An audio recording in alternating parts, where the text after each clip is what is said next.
This is Dan Schneider. On this Dan Schneider video interview, I'm talking with Piero Scaruffi, a man who started a website called Scaruffi.com. It's part of my continuing series on interesting websites and YouTube channels around the web, and we will begin the conversation in a moment.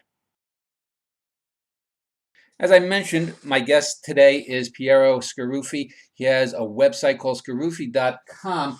And if you Google about for interesting websites, or if you Google about for lots of information on art or physics or history, you'll find oftentimes links back to his website. I want to welcome you, Piero. And as I do for most of the people that I speak with, if you could take a few minutes, tell people who would watch this a little bit about yourself, what your interests are, and how you came to do and come up with your website. Well, how much time do I have? It's a long story. Well, as much as you want. Go ahead. So, well, I was born and raised in Italy. I lived in Italy until my 20s. And so, high school, I went to a high school that was sort of experimental, was doing computers. So, I was playing with computers since the early 70s, which was kind of unusual in Europe, probably also in the United States. And in high school, I was writing, what were called back then fanzines. The thing you Yeah. printed in black and white and so on, and was mainly rock music, which again it was not easy to get access to information about alternative rock music. So you get screwed with what you do in a high school, because I ended up spending the rest of my life doing the same thing, just more professionally and with better tools. My career has been mostly in technology. Not sure if I like that, but that's been science technology is what I studied. That's what I did as a job. I still write books about that. I still get paid good money to do that. And but in parallel, I've been writing about initially rock music was the big thing. And then I listen to a lot of music. I watch a lot of movies. I visit a lot of museums, and I mean, just started because friends were asking for my opinions. Friends who don't spend their life listening to rock music would ask me which album should I listen to, which and so on. So you start writing about it. First, you start writing just for friends.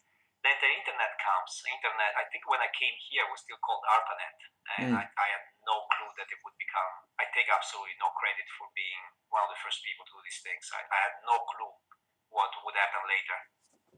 I just knew that I was working for a company in what is now called Silicon Valley, and they had one of the nodes, and I could upload my writing to the internet and send it around with email. So I was doing that, and then one day, by then I was at Stanford, the World Wide Web became available to everybody, and I had a funny idea. Why not have a website with my name? I really don't know who was the first one to create a website with their name. At the time, it was a joke. Most of my friends were taking it as a joke. It was a joke, Scaruffi.com. I have my own website. I know now it sounds the opposite. Now it sounds like extreme vanity. And I started posting things there, and you keep posting and posting, then you try to organize it by different topics, and as you get older, you have more and more material.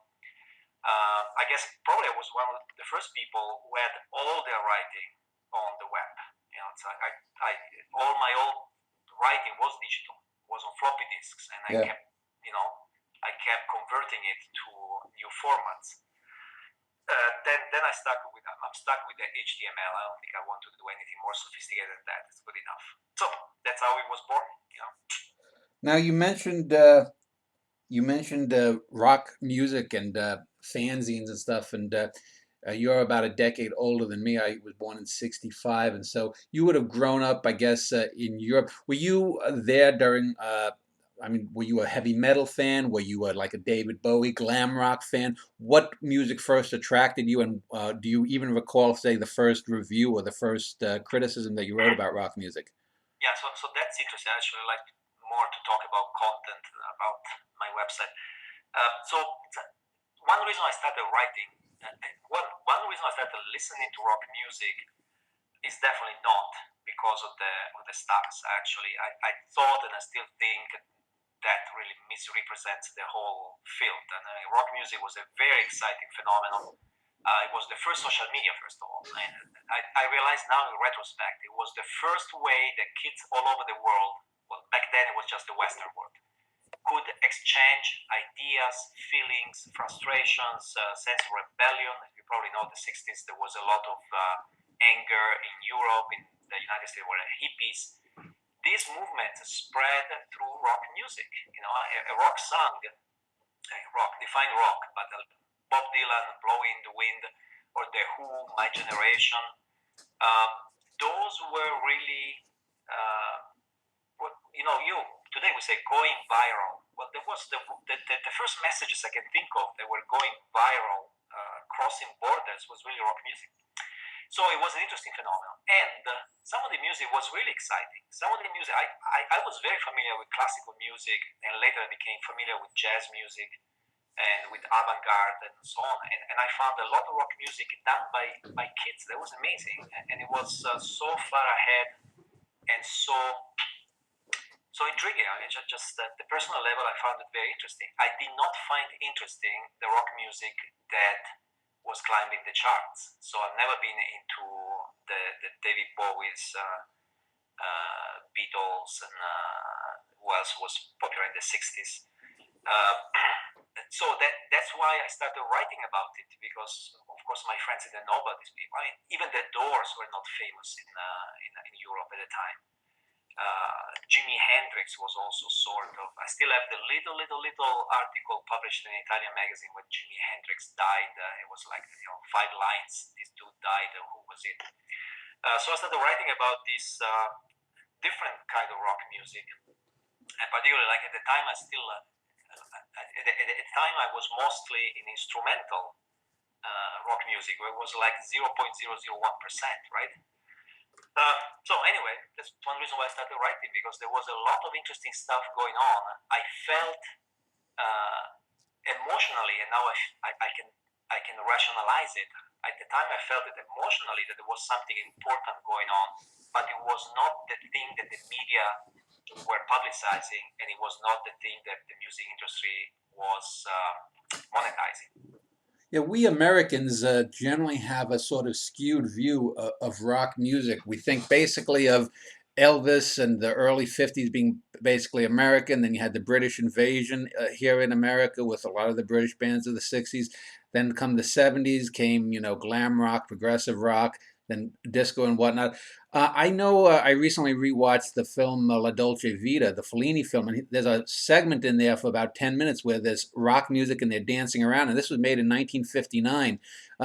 How suffused was Italy in rock music? Because off the top of my head, I can't think. I mean, I can think of some German rock bands of the 70s and 80s. I can think of English, a few of the Scandinavian bands.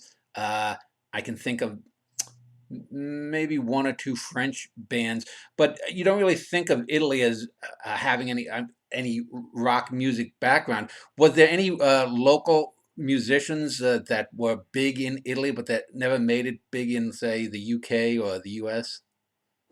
Big, I don't think so. And rock music was perceived correctly as being a foreign thing.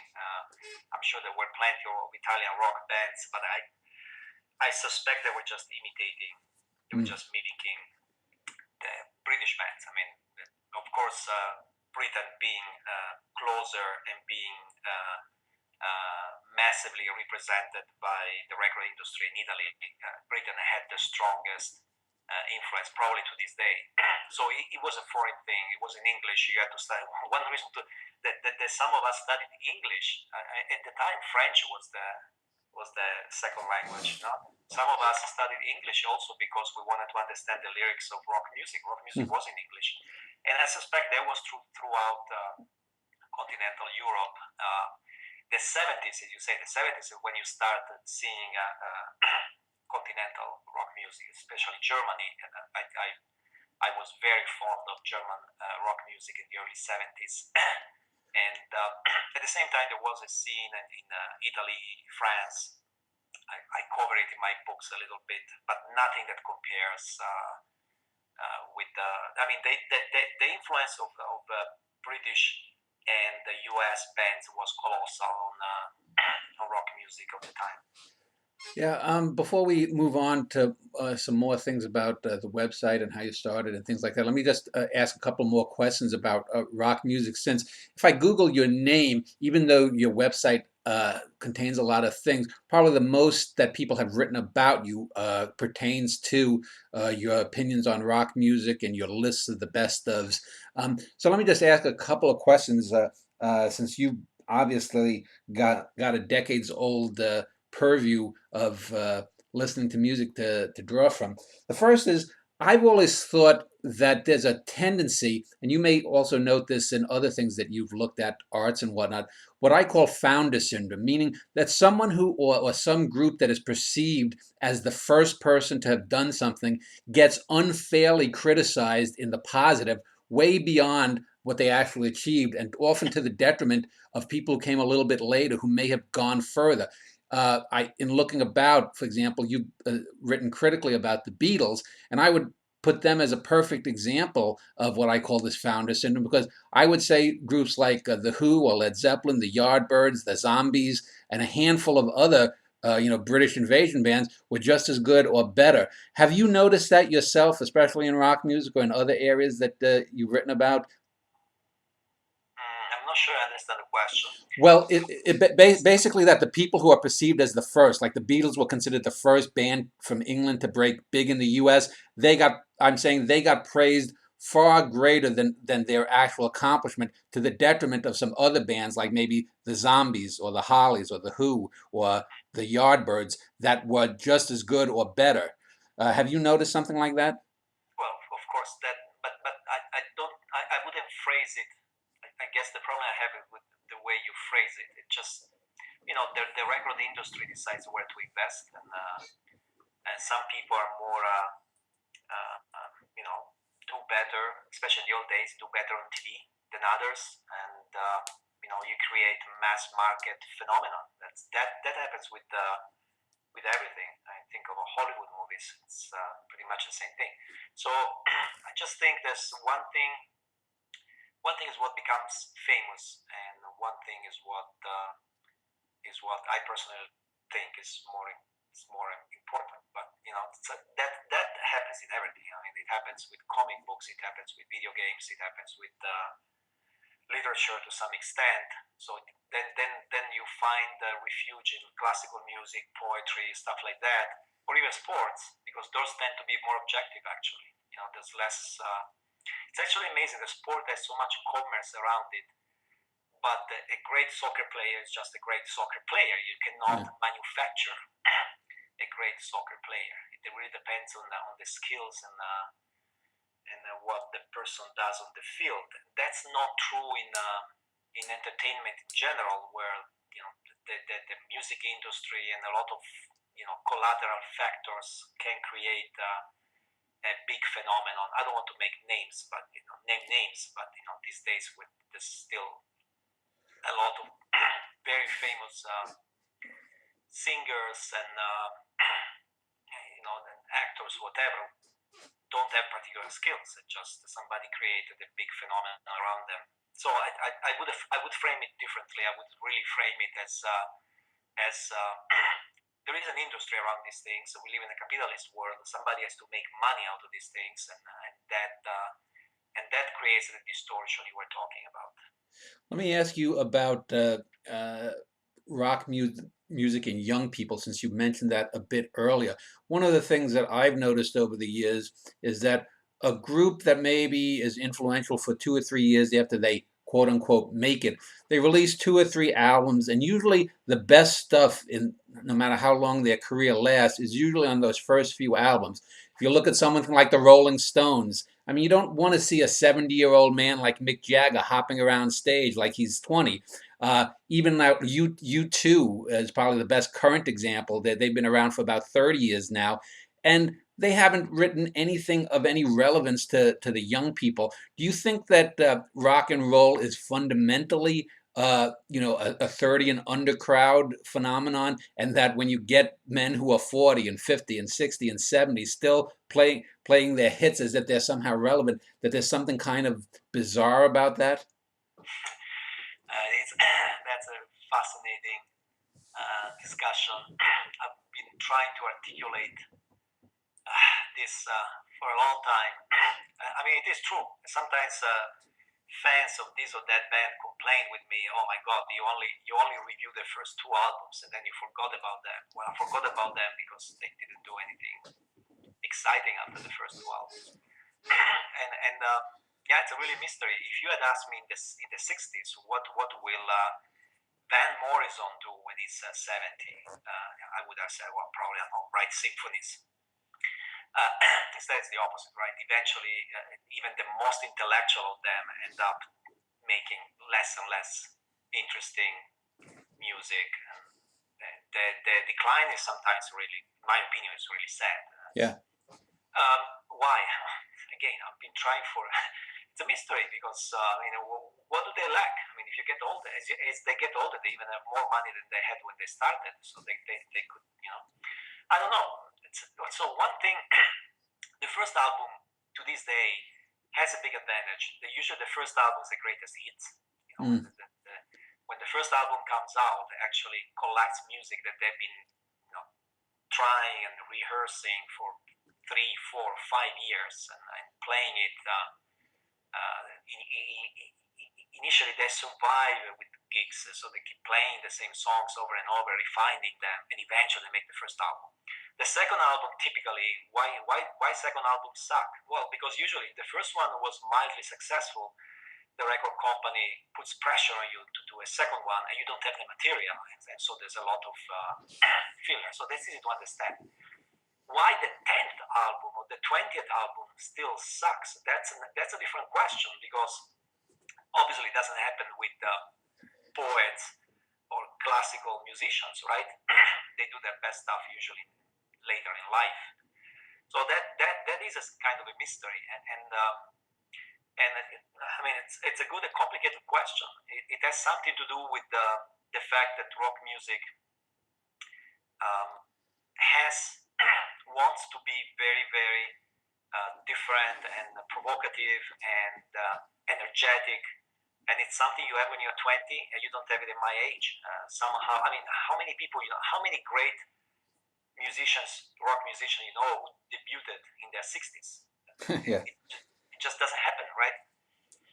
So I don't know, but that's always fascinated me, and sometimes I get upset. I have great respect for somebody like Leonard Cohen, who can still make relevant albums later in life. Is rare exception, and I don't know. Maybe some of them lose motivation.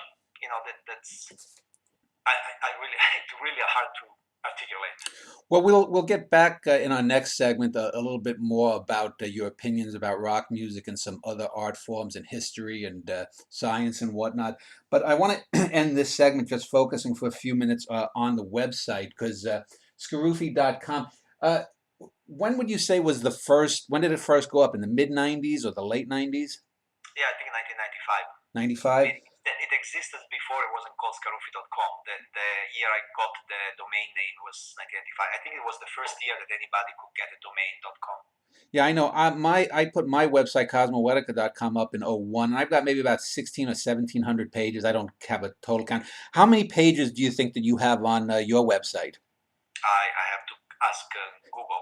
Last time I checked was 6,000, but 6,000. I haven't checked recently. And what kind of traffic do you generally get? Because I don't see many ads on your website. Does your website generate money for you? Not anymore. There was a time in the mid 2000s, well, I had ads, but then it got so complicated and time consuming to decide which ad is appropriate, which one is not. So now I accept very little. If you want to see statistics, just go scaruffi.com/stats. Okay. All the statistics are public, and number of pages, monthly pages, is about 1.5 million. Number of hits is about 4 or 5 million hits a month. So scaruffi.com/stats. Yeah. You see the statistics, right? Yeah, I'm actually looking at that. Yeah. Let me ask a final question in this segment. And I've asked this of other people that I've interviewed about their websites. Since your website has been up now for over 2 decades, do you have any plans for its continuance after, let's say, if you got in a car accident and was killed?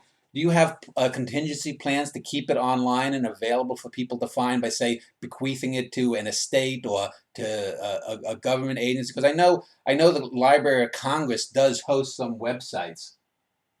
No, it's not in my will, so it will die with me as it stands now. Every now and then, friends politely ask me the same question without wanting to offend me.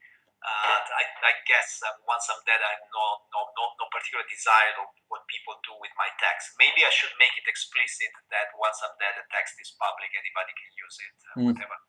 Which Yeah, I mean, I think because I've heard of they call them cyber archaeologists. People in 50 or 100 years who are going to look back on the turn of the century, the early 21st century internet. It would be, behoove you and also people who are interested in this period, because I've read how a lot of what we have now is very fragile. A lot of the systems that we have to contain information don't necessarily go over to the next generation.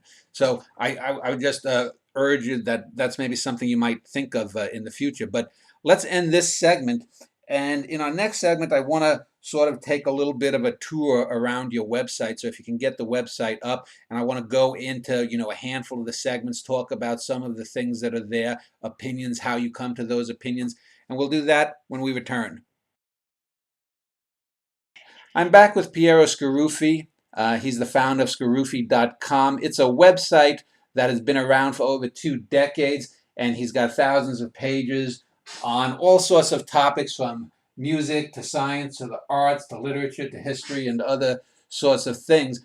As I've done in the past, I'd like to have Piero sort of help us as we scoot around his website and look at some of the pages. Now, we talked early in the first segment about some of your ideas on rock music. So I want to click on the rock link here, and it takes us to some of your album reviews and your best of lists.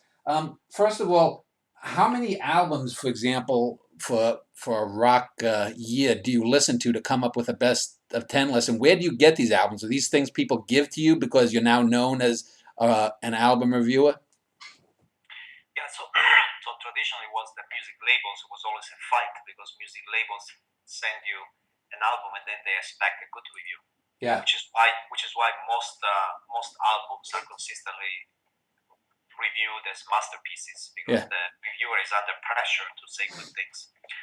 And now it's in a sense it's better because you can find a lot of music much easier, cheaper, if you don't want to depend on the label, you just buy it. And there's friends who have music, and musicians send me a lot of music. Unfortunately, the price you pay is that you have a lot more music. I miss the days. I miss the 80s when I had maybe 100 albums to review in 1 year, and then through friends, and I would find out about another 100 people. So I had a lot of time to actually review all their music. And now you're flooded. Now I think the queue of albums to review on my desk, of course it's not a desk, it's a computer, it's about 1,000. These are from 2013, 14, 15, and now we're already in 2016. So the price you pay for having a lot more music available a lot easier is the quantity. But yeah, I get them through the musicians themselves these days. A lot of music from the musicians, and some of them just send me a link to Spotify or whatever. And but finding the great album very often depends also on advice you get from people you trust. And some of the people are known for a long time, and some other people are readers. And when readers send me feedback on what I write, I can tell if this reader is somebody just a fan of the band, Yeah. or it's somebody who listens to hundreds of albums. So de facto, he's also a music critic, even if he doesn't write about it. Yeah, I know. I've often told people, you have to be able to, as a critic, separate what you like from what's good. Because let's face it, there are going to be movies or music that you just like for whatever reason it strikes you. But if you step back and look at it, it's pretty bad. I notice you have a link to history of pop music, and it seems to be one of those links that you have that has quotations or selections from books that you've done on the subject. Since we talked a bit about rock music, tell me a little bit about your ideas about pop music, because it looks like it says European beginnings, USA to World War II, musicals, film music, blues, country, jazz, rhythm and blues, and whatnot. Because a lot of people, now would think of rock or rap music as just pop music, but there's a much broader and wider swath of that music. How do you research a topic like that to write about it? Do you take a trip, say, like if you're doing Latin American music, do you take a trip down to South America to research things, or is it mostly just making trips to libraries and listening to music? Yeah, mostly libraries. So big difference, of course, between when I write about contemporary stuff, then it's mostly my own listening to the music. When that's how I decide who is in the book, who is not in the book. And but of course, I've always been curious about the music before I was born. Yeah. So that book that you mentioned, the history of pop music before rock music, and I mean, terms are terms. I mean, what is pop and what is rock? That's we can everybody comes up with their own definitions. Uh, Avant-garde music. There's a lot of things that fit together. I don't jazz and so, but that specific section that I call pop music, and the book is really called Pop Music Before Rock Music. It's about the music that young people listen to before rock music came out. So that's the idea. That's trying to figure out what was being listened to in the world before rock music. And the big difference, of course, is that you have to get very national. See, rock music, as I said, was fascinating because it was international.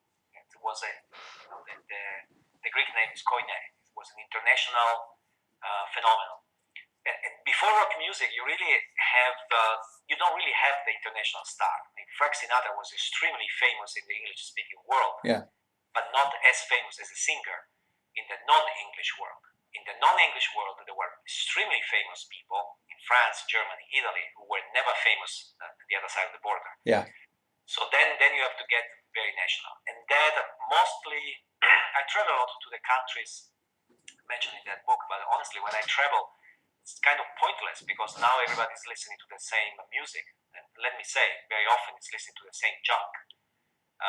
So you really have to do it through historians who wrote books, and so I have the room full of books on different scenes, and rely on their judgment, and then track down the records. And it's not difficult actually. Unfortunately, there isn't a lot of material on what was going on, let's say, in the 20s in Argentina.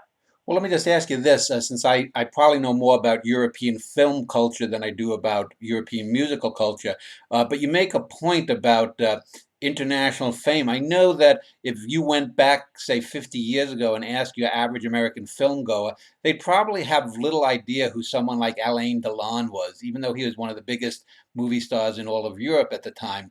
Do you think that world culture, whether it's musical or cinema, has become more Americanized, and is that for the detriment, do you think? Okay, so there's definitely, yeah. Today, young people take the world as granted, but if you go back to before the World War II, it's impressive that the United States had virtually no impact in the rest of the world, Yeah. culturally speaking. And it's really after World War II that you have pop art. New York has suddenly become a cultural capital of the world, and and you have more and more influential writers and so forth. The rock music is part of this trend, where that's when you really have the quote unquote Americanization of the world. Hollywood movies become extremely influential after World War II in the 50s. And of course the 60s, the 70s, and then it gets bigger and bigger. So it's and So it's not surprising that in the 30s, 40s, somebody in the United States would not know much about European culture, because there was really very little communication between the cultures. It was very national. Today, I think the process, I don't want to call it Americanization, I would like to find a different term. But that's really worldwide. I mean, you go to China, you go to India, you go to Brazil, and it's so obvious that there's a strong U.S. influence. Yeah, let me ask one final question about the rock music section before I move on to the next one. You have a list listing the greatest rock guitarists. You have a number of lists, but I'll stick with that one since rock and roll music, especially here in the U.S. when I was growing up in the late 20th century, the idea of the rock god was what every guy wanted to do, that playing of the air guitar and that kind of thing. And number one, you list Jimi Hendrix, and then you have a number of names that I know that I, as someone who's just vaguely familiar with guitar, I see a number of names that I won't even recognize until you get down to Jeff Beck, and then a little bit later you get Vernon Reid, Jimmy Page, Keith Richards, and Chuck Berry.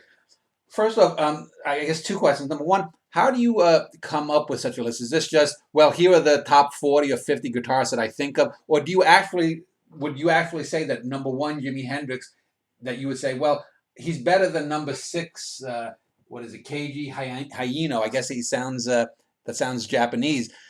What metric do you use to compare these sorts of guitarists, and how do you account for someone from, say, mostly the 50s, like a Chuck Berry, versus, say, a great guitarist who's out there now? What metrics do you use? So this is a general question about the lists. All the lists were born for a simple reason. I don't want to answer the same question 100 times. So if 3 people ask me the same question, I create a page that has the answer. And the most common question is, which albums should I listen to? Which bands should I listen to? And eventually, which guitarists, which drummers, and so on and so on. So I don't want to have a discussion every single time. So what I do, I create a list. And when I started doing this, I don't think many people were doing that, and some people got offended, and some people say, "Well, this doesn't make any sense." Well, I kept repeating, I don't want to give the same answer 1,000 times. I just put it there. Now lists have become very common, so I feel less ashamed of doing that. So there's no real rationale behind a list. A list is a list. It's just, again, if you ask me which 10 rock guitarists should I listen to, I send to that page where over the years I decided, well, these are the 10 I would recommend. Of course, especially when you get to musicians, I mean, it's really hard to say who are in the first 10 and who are not in the first 10. As usual, I don't care if they're famous or not famous. I mean, some people became famous because they were in famous bands, or because they had a famous girlfriend, or because they whatever. That's not relevant to me. I send for things like guitarists and drummers and so on. I tend to send people to the classics because it's really hard to find somebody today who's doing something totally new. I mean, obviously, the first people created the canon, created the standards. I mean, you can write an Elizabethan tragedy today, but I will still send you back to Shakespeare. Yeah. As I back out of the rock section, I just want to talk a little bit about the classical music, because you have a link for classical masterpieces that go back several centuries. I know when I was a child growing up in elementary school, I had a music teacher who, this was been in the early 70s, who told me that, that as you get older, you'll have a greater appreciation for classical music, whereas rock music, And I've noticed that's sort of true, because, when I grew up in the 70s, I go back to the rock bands that I grew up with. Someone who grew up in the 80s will go back to that period, the 90s to that period. If they liked techno pop, if they liked disco, they'll go back to that, or funk, psychedelic, whatever. But as I've gotten older, especially, and maybe this goes to my appreciation for cinema, I found that the things that come back to me the most might be a Satie piano ballad, might be the Bachs and the Beethovens and the Mozarts. And I'm not someone who can say, "Oh, that's the 27th Symphony" or something. But do you find that classical music, as you have aged, has played a more central role in your appreciation of music? There's multiple questions here. So one thing is the difference between present and past. It's as you when you are young, obviously you know very little of what happened before you were born. So that's true of classical music, jazz music, anything. As you get older, you start experiencing those things, and you go, oh wow, it's not that bad. So that just based on age. It's an age factor. You know, as you get older, you finally start listening to older music and watching older movies. And while you're growing up, you're bombarded by the contemporary. The music industry wants you to listen to the latest hit. The movie industry wants you to watch the latest movie. Those are not the best ones. And very quickly you realize those are not the best ones. They're just the very recent ones. So that's just based on age. I think if you remove the age factor, if any 20-year-old kid who is actually exposed to classical music from a very young age, typically because the parents listen to classical music, then I think the discussion is different. There's some classical music that probably does not resonate with the young people, typically because it's played by symphony orchestra instead of being played by guitarists or whatever. But there's some classical music, in my opinion, resonates. I know a lot of young people who listen to classical music. Just recently, I introduced a young person by accident to an Italian composer named Petrassi, who was not well known. He was well known when I was in Italy in the 70s. And he just sent me back an email that just says, wow, dot, dot, dot. So that's a young person, and he's listening to classical music. So it also depends which kind of classical music. I'm not so convinced that it's so easy to decide. I mean, imagine if Mahler was as publicized as Rihanna by the media. Are you sure that they would still listen to Rihanna and not to Mahler? Yeah, it's one of the things, though, I know as I've gotten older, I found a lot of the pop music, the constant thumping of the drums, boom, boom, boom, boom, beat, I find quite boring. Whereas when I was younger, you're more energetic and you want to maybe get up and dance or something. Whereas with classical music, you don't necessarily have that constant thumping, but you have a lot of intricacies. You might have an oboe winding its sound in and around a brass section or something like that, and it's just, I think, inherently more interesting. I mean, than most of the pop music. I mean, if you were to rank the greatest classical music, I'm sure you could say the best rock music, uh, you know, reaches to some heights of the classical music, especially since it has lyrics, and most classical music doesn't. But when you get down to the lesser lights, it seems that the pop music really falls off a cliff. I mean, you just, like you said, you have this sort of regurge of stuff that just, they'll throw 1,000 albums at you and hope that 4 or 5 people become the next Justin Bieber or Rihanna. Yeah, no, what you say is unfortunately it sounds a little funny, but actually it's a good summary of what is going on. But to be fair, I can think of two girls. Maybe women are smarter than men. I don't know, but I can think of two girls who are very young and they are exactly the opposite. They cannot stand the tum tum tum. Yeah. I'm sure they go to parties and they dance at the parties. They're not. But they do like the intricacy of classical music. They do sit down and listen to to classical music. So it really depends on how you grow up, what kind of music. I was also listening to classical music when I was very young. Of course, in Italy, you are bombarded with classical music, and some of it resonated right away. So I wouldn't be so sure. I think the big difference between being young and being old is really the what people expect you to listen to. That's the number one influence. Well, let's jump into the cinema section, and I won't go through it all. There's plenty of lists of the best of films of the years, and you have lists of who won what or what was the best in various award ceremonies and festivals. Let me just ask a sort of general question, and again, uh, I'll try to frame it over the course of a few decades. Have you noticed a trend? I mean, even in Europe or world cinema, that that cinema seems to be getting more aimed at a juvenile level. If you look at American cinema, it's all superheroes and blowing cars up and whatnot. There are not film directors like a Robert Bresson in France or an Ingmar Bergman or a John Cassavetes.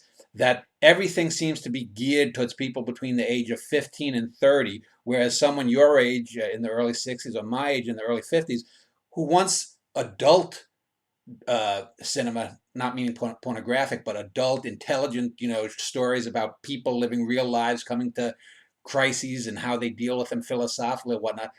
Have you seen this sort of juvenilization of cinema around the world as it is in America? This is definitely a trend in Hollywood. Definitely, the quality of Hollywood movies has degraded dramatically. I think in the 70s, I would have never used the term Hollywood movies as disparaging, as oh, it's a Hollywood movie, meaning it's garbage. Yeah. And today I tend to do that. That's actually a change that happened over my lifetime. I've seen the quality of Hollywood movies decline dramatically. Luckily, the opposite has happened in the rest of the world. I think, I mean, how many great Iranian or Chinese directors can you name from the 60s? Today, some of the greatest films are coming, I don't want to call them movies, films are coming from Asia, Latin America, even Africa. And Europe, of course, still has its intellectual directors who make what you call adult films. I would just call them, make serious art. Incidentally, this brings up a subject. If you go to my website, you can find very detailed analysis of rock music. Not as detailed for jazz, zero for classical. For classical, I just have a list. So one reason why I write is I write when something's missing. Yeah. I don't need to write an article on Beethoven because you can find way more competent people who have written about Beethoven, but not about rock music. About rock music, most of the people write about rock music write garbage. Write garbage about garbage. Frank Zappa said something to that extent. It is still one of my favorite quotations. It is true. I mean, rock critics write garbage about garbage most cases. So I had the motivation to write about rock music. I don't have the motivation to write about Bach, Beethoven, Mahler, and so on, because so many other people, way more competent than me, have done that.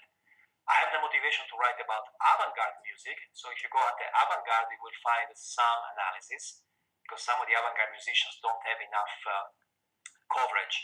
Cinema traditionally wasn't something I was going to write about because, again, there were way more competent people writing about the great directors like Buñuel, Fellini, Lang, Hitchcock. I'm trying to find there must be some great U.S. Scorsese, Coppola, before them Kazan. I mean, you go back.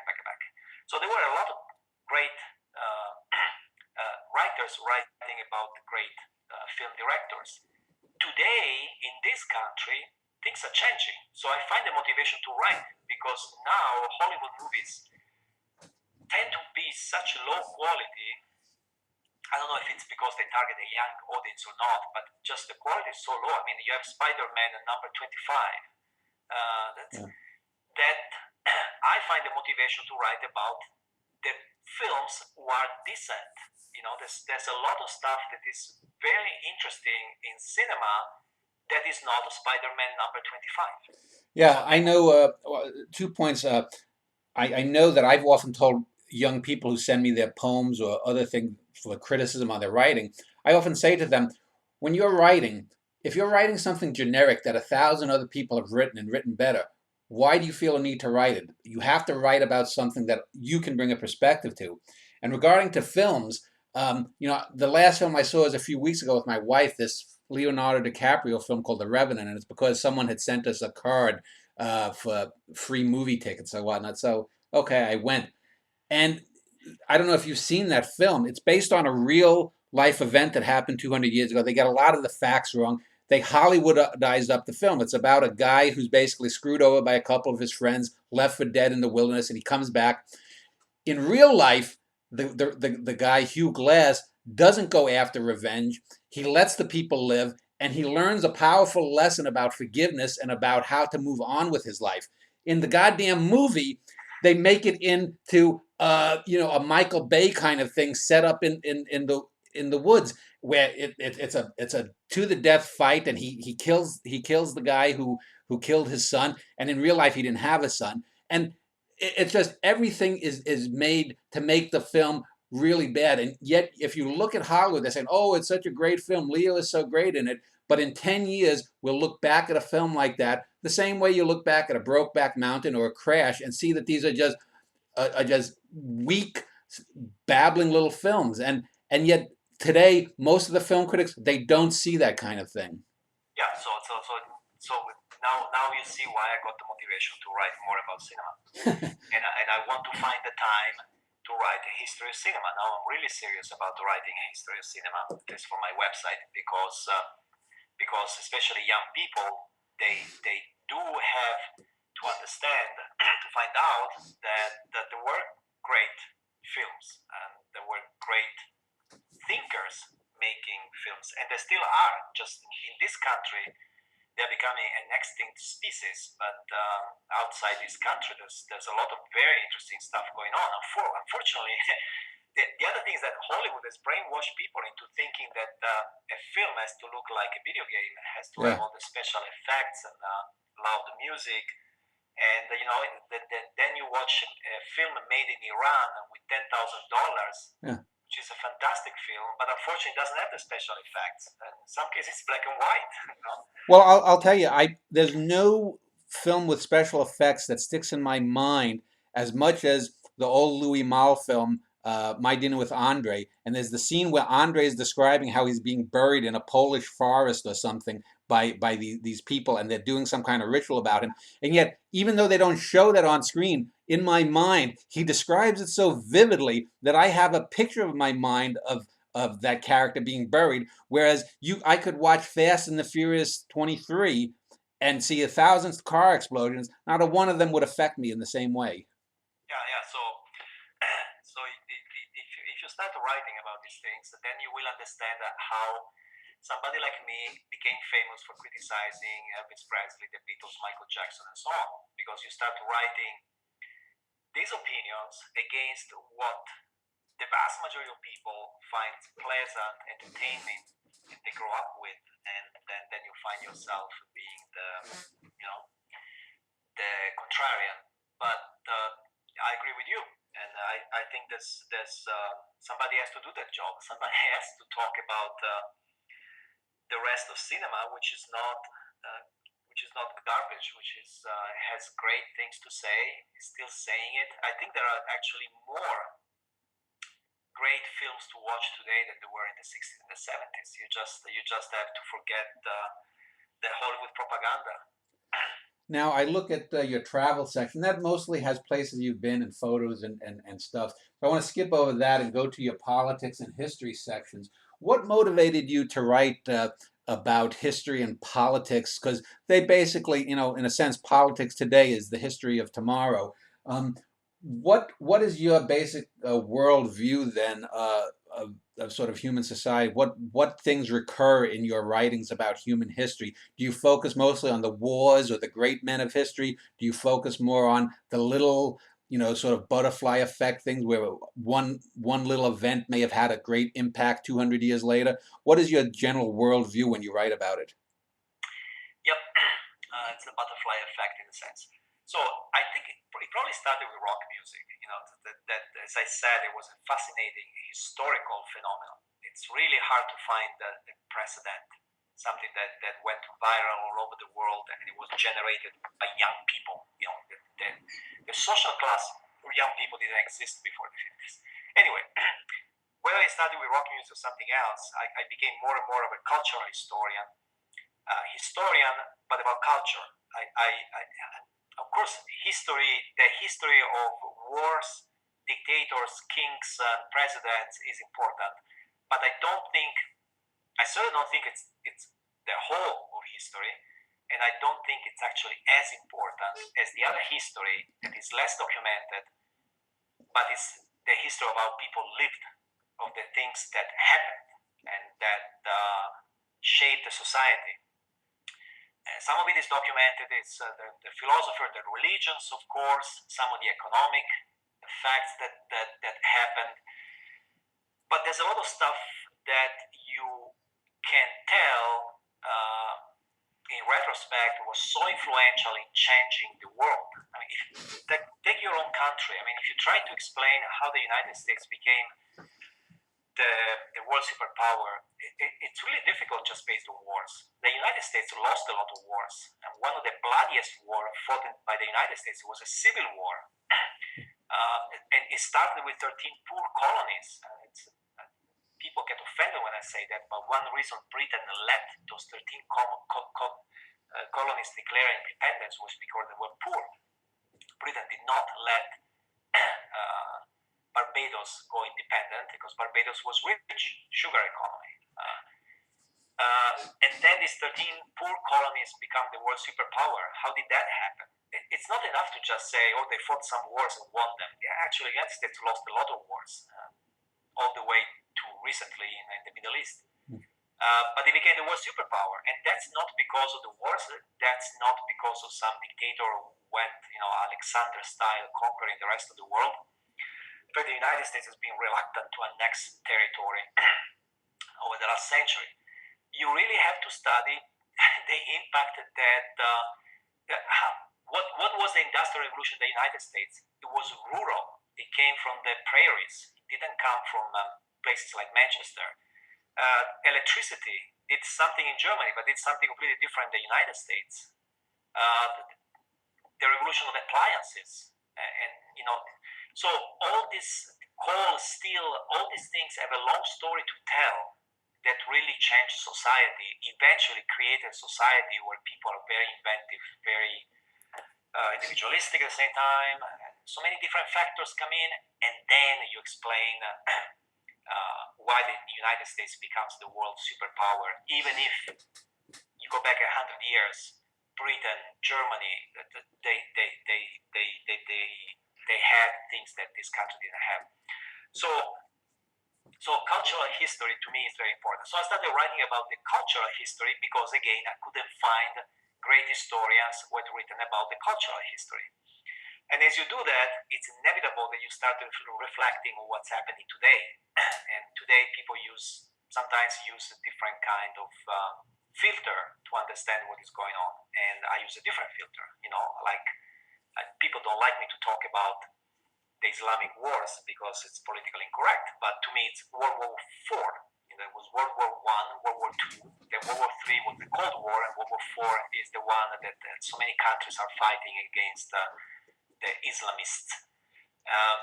So you start seeing things in a different perspective, and then of course you want to write about it. So I write about it, and as usual, people get upset. We could do a whole show on how America, how it came to be the dominant global force that it is today, and whether it's going to remain that way in 100 or 200 years.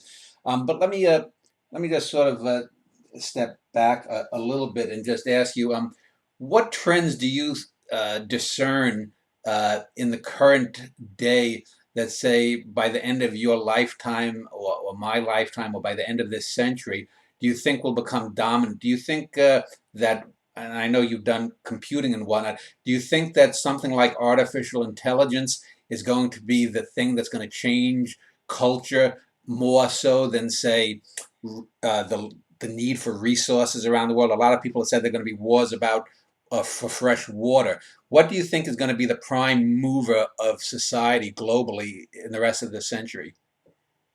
So predicting the future is really bad business. Nobody ever got it right. So you always miss the big thing that is really going to change the world. But technology is important. I mean, technology has always been one of the main drivers. There would be no rock music if somebody had not invented the electric guitar. So, and some of the great empires were simply due to the fact that somebody invented a sword made of steel or a cannon or whatever. So technology is extremely important in shaping the rest of the world. Hopefully, in the future, it will not be because of military advantages. It will just be because it makes people more prosperous and healthier, happier, and so on. Of all the so I've written 2 books. So one book, by the way, The History of Silicon Valley, was written for the same reason that we discussed previously. You don't explain Silicon Valley if you don't study the society and the culture. There was nothing here. I live in Silicon Valley. There was nothing here 60 years ago. No money, no brains. I mean, very little money, very little brains, very little electronic industry, and so on. Today, Apple is number one, Google number one, Facebook number one. You don't explain that if you just think in terms of traditional history. Anyway, the second book I wrote recently on technology is titled "Intelligence is Not Artificial," and in that book, it was really born to make fun of the exaggerations that we hear today. I came to this country. One of the first projects was artificial intelligence. Eventually, I became the director of one of the largest AI centers in the world outside of academia, and so that's my background. And there was exaggeration back then, and there is exaggeration now, and so I don't think progress. There's technological progress, and some of it we call artificial intelligence, and we have used the term. I think one technology science that will have a huge impact is synthetic biology. I think the progress that they have done in genetics far exceeds what we have done in computing. That's a gut feeling that we will soon be able to create life and do all sorts of strange things with the genome, with genes. That's this CRISPR technology that just invented in 2012, I think.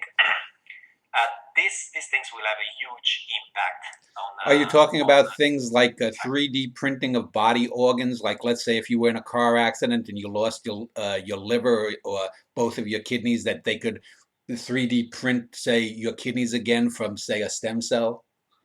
See, I'm not an expert to really discuss which of these things are feasible, but my gut feeling is that when you see a movie, what's the name of the famous movie that came out of Britain just last year? The one with the girl robot. Yeah. I know what the one. I can't think of it, but see, that's why I write, because my memory is so bad. So if you tell me when will we have that kind of machine, and then you tell me when will we have the 3D printing of organs, I think the 3D printing of organs comes much earlier. Yeah. Much earlier. When with machines, I would be so happy if machines were not as stupid as they are today. I spend the day cursing against the stupidity of machines. So I'll be very happy just if you give me machines with longer lasting batteries, computers that don't ask me stupid questions. I would just be happy with that. But when you go to biological stuff, then it's different. It's happening right now. It's happening for real. The labs are doing amazing things with microbes, with new forms of life that last only a few seconds, but still. So if you tell me someday will be 3D printing organs, I don't laugh. If you tell me someday we'll have a machine so smart that can have this conversation with me, like I'm having with you, I do laugh. Well, that's a sort of natural segue. I wanted to talk about your science section. So that it strikes me that you're not, say, a big fan of these people like a Ray Kurzweil that believes in a singularity. That I think he's got some absurd date, like in 2036, that he thinks that machines will become smarter than human beings and they could possibly enslave us unless we do A, B, or C. You're not one of these sort of doomsday people that looks at the future and sort of recoils. So first of all, I actually like Kurzweil because he's one of the few people who actually makes predictions that we can check. I wish politicians said that by 2017 I will do this, and if I don't, I resign. I mean, you have to appreciate people when they don't just make vague statements, but they actually take they take some risk in making a prediction. I disagree with his predictions. I think it's far too optimistic, and in fact, some of those predictions, in my opinion, will never come true because at some point, society, human civilization will lose interest in machines. I think there's a point where why you want to build a machine. There's something else that biology or nanotechnology does that makes the machine redundant. So I disagree with his predictions, but I do appreciate the man. In general, I think we live in the age of computing, or computers. Smartphones are computers. We live in that age. It is always difficult for people to imagine that next century it will be different. Yeah. That computers will not be the big thing. I mean, people who grew up in the Renaissance, they thought fountains were amazing things. It was all about hydraulics, pipes. You connect pipes and you use the force of water and you do amazing things. So, and the steam engine in the 18th to 19th century, everything was about steam. We invented a whole science called thermodynamics because of the importance of steam. All of these were right to some extent. What they didn't see is that when the future comes, the future is always different. That's why I said that making predictions is a really bad business. Last year I tried to get a debate on one of these shows, and I wanted to get people who are supporters of the Big Bang theory of cosmology or the multiverse theory to talk with a few people who refuted it, but I couldn't get a single person in the scientific establishment to talk about in support of the Big Bang. And the reason I bring this up is because I found that in science, there seems to be a lot of that timidity. Thomas Kuhn's Structure of Scientific Revolutions. People are so bought into whatever the prevailing dogma is, and their grant money is so tied up into towing the line that they seem to go away from doing real science. I think the worst example of this is modern physics with things like the Big Bang, with things like dark matter and dark energy, of which there is no proof of it, and there are alternative theories that I've read at least work as well. Do you think that there's a problem in science in general, that there's a timidity, that money is too important in giving grants to people working in the sciences? No, I think I disagree here. I think so. First of all, when you talk about Big Bang, dark matter, dark energy, or even just black holes, you talk about things that we will never be able to experience directly. It's all based on physical laws that you extrapolate and you try to figure out what happened in the past or what happens very far from us. It's not things that we will ever be able to personally touch. So, but based on what we know today, I think there's overwhelming mathematical evidence that that's the most plausible hypothesis. I don't know physicists who behave like religious people and say this is the absolute truth, but I know enough of science to know that Einstein came up with an amazing theory, the general theory of relativity, and it has been proven over and over again correct. And if you use that theory and the data we observe today, the data might be wrong, but the data we have might be approximate, but the data we have today, use those, you reach some conclusions. And the conclusions change.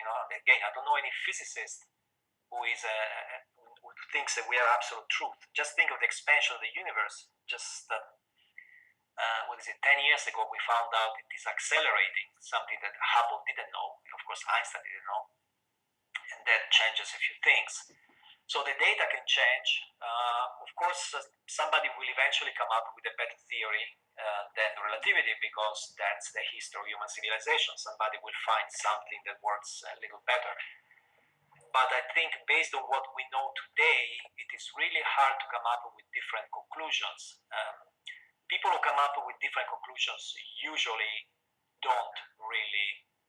they will not stand up to a serious peer-to-peer review. almost every other year there's somebody who says that there's a particle that travels faster than light and then consistently proven wrong and stuff like that. So I would be very curious in criticizing too strongly the scientific environment. What certainly happens is that you're correct in saying that money tends to drive research. I would point not to Big Bang, black holes, and stuff like that, which in my opinion is hard to refute. I would point more to things like string theory. The string theory has not been that successful, so you do have to wonder why thousands and thousands of PhD students are working on that specific thing. But a lot of physicists would tell you the same thing, and a lot of physicists are working. I mean, within Stanford, Princeton, I'm talking about official, establishment. They will tell you that they want to study also other things. Now, I look in your art and literature sections. It looks mostly like a bunch of lists. It doesn't seem that you've written as much in art and literature essays about that. Am I correct? Because it looks like mostly lists. Same reason. There's more competent people than me who write about art and poetry and so on. I mean, when I am ignorant and there's somebody else more competent, I don't embarrass myself. The list again answer questions. Friends know that I go to a lot of museums. If I am in a city, the first thing I want to see is the main museum of that city. So they know I've seen a lot of things, and here I'm in my living room. There's probably 500 books on art. So they know that I know about art. So they ask me which paintings, which sculptures, which whatever. It eventually becomes a list.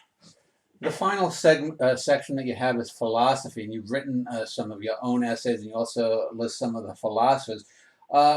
What do you? Let me just ask. What was probably your most well-received essay that you've written on philosophy, and why do you think it was? I don't think there was. I mean, there's a book I published called Synthesis that had some of the most popular discussions I've had with friends. I wouldn't make a big deal of it.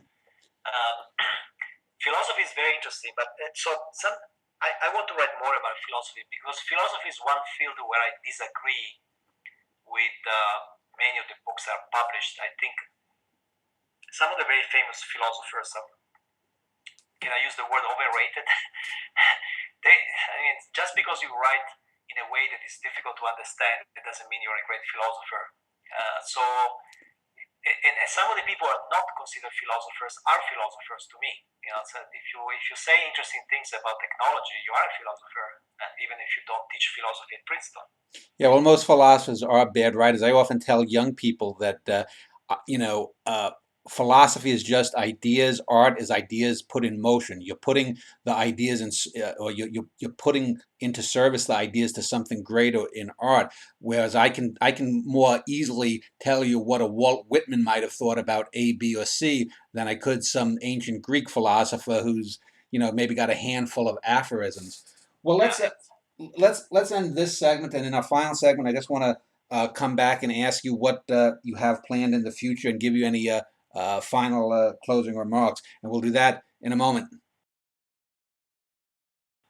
Well, I spent the last hour or so speaking with Piero Scaruffi. He's the founder of Scaruffi.com. It's a website that has thousands of pages on a plenum of topics, the sciences, the arts, history, philosophy, and so forth, music and music criticism as well. Let me just, before I give you a minute or two to just say what is coming up in the future, where do you see your own website going, say, in the future? Are you just going to keep adding to it? Like you said earlier that you don't have any contingent plans if something were to happen to you, but what one or two topics or what major project do you look at yourself going to tackle in the next year or two? So my website contains all my writing. Everything I write, whether it's notes of a trip or a review of film, goes to the website. And by the way, all my books are available on my website for free. they're not proof edited, but Mhm. the raw text is all on the website. First is on the website, then it becomes a book. What I'm writing, there's always this conflict between what people want me to write and what I would like to do. I'm under pressure from readers, from friends, many more from readers these days, to write about some things. For example, I just published a brief history of video games. I wasn't that crazy about doing something about video games, but there were so many people asking me, why you don't talk about video games? Of course, they're very important for a cultural historian. I ended up doing it because I was under pressure from people who wanted to know my opinion, so I did it. And I'm writing a new book because the previous book on technology was successful, so I'm writing a book about it will probably be about the 10 most influential technologies of the future. Those are things I do really because I have a lot of pressure from people, and I am mildly competent to do it. At the same time, for example, right now I really want to listen again to albums of the 2000s. And my friends ask me, why are you wasting time listening to albums from the 2000s when you have so many new releases to review? Because that's something I want to do. And so there's this, conflict between what I instinctively want to do and what people pressure me to do. If you go on the website, any list that is chronological, it's a sign that I'm thinking about writing a book, a website, a section of the website. Book and section of the website are synonyms for me. It's a sign. If you go to the classical music, you will see that there's a very detailed chronological list of important works of the 20th century. That's a sign that I'm thinking about writing something about 20th century music. I've been thinking about it for like 10 years. So anyway, that's but it's still, as long as I can do it, everything I write goes to the website. Well, do you think that your best writings, your best insights come into the work where you feel pressured to write about it, or from that you genuinely want to write about? Yeah, it's a good question. I think, unfortunately, it probably comes from probably the readers and my friends are better judges than me. I always thought that my poetry is the best thing I do. I honestly think my poetry, I think highly of my own poetry. I don't think highly of most of the other things I've written, but the people around me think highly of other things. And a lot of people were really impressed by the book on Silicon Valley, which I didn't even want to write. It was a friend's idea. Initially I thought it was a stupid idea. Who wants to read about the Silicon Valley? And then as I wrote it, I started understanding why they wanted me to write it. And so people tend to be better judges than me about what I write, I guess. Well, if anyone's enjoyed this conversation with Piero Scaruffi, you can look below this video. I'll have a link to his website and a couple of other links regarding him. Feel free to go over to his website and peruse the many pages and many topics that he's written about. I want to thank you for spending some time with me, Piero. Thank you.